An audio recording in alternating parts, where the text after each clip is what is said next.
నమస్తే అందరికి. ఈరోజు మనం భగవద్గీతలో 6వ అధ్యాయం యొక్క 8వ శ్లోకం గురించి తెలుసుకుందాం.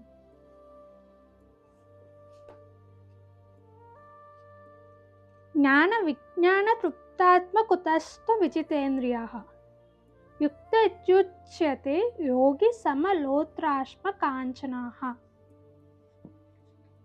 ఎవరైతే శాస్త్ర జ్ఞానం మరియు ప్రాక్టికల్ అనుభవంతో తృప్తి చెందుతారో వాళ్ళ జీవితంలో ముందుకెళ్తారు, స్టేబుల్గా ఉంటారు, ఒక యోగిలాగా అవుతారు అని చెప్తున్నారు.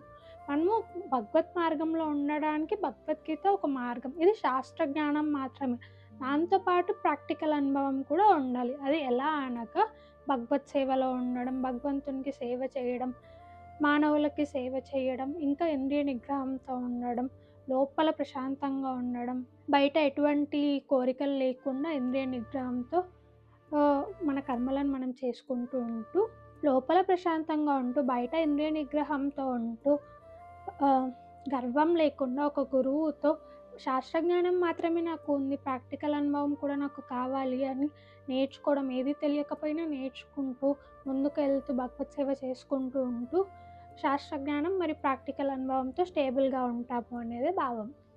హరే కృష్ణ.